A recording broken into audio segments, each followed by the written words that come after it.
बागड़ के सरदार। अकेले रो खड़े मंदिर में आजा बागड़ के सरदार। अरे बागड़ के सरदार आजा बागड़ के सरदार। अकेले रो खड़े मंदिर में आजा बागड़ के सरदार।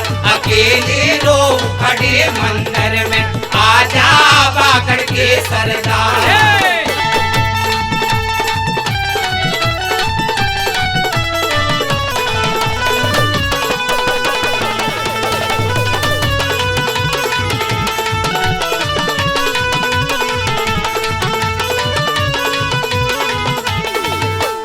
बाबा कर लिए यतन भतेरे। ओ बाबा कर लिए यतन भतेरे। चारे चले नहीं कुछ मेरे। ओ चारे चले नहीं कुछ मेरे। ओ चारे चले नहीं कुछ मेरे। ओ चारे चले नहीं कुछ मेरे। अरे करनाई के फेरे रे बाबा तीजो ठोकर मार।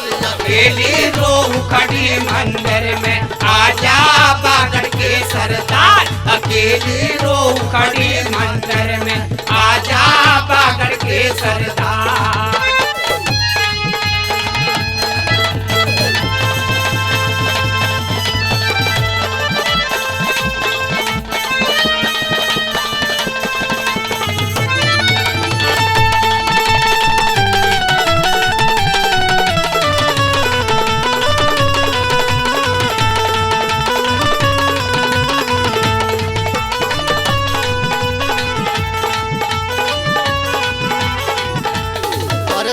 सुनता हो तोरे आइए।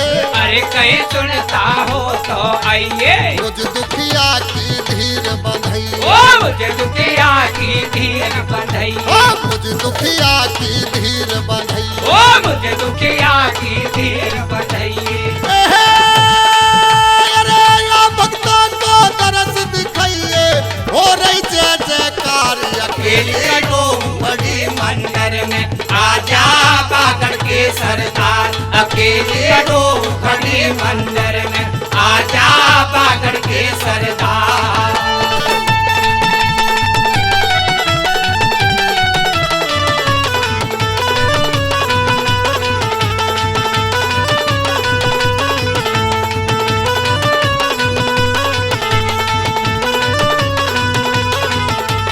बाबा चढ़ घोड़े पे आया। ओ बाबा चढ़ घोड़े पे आया।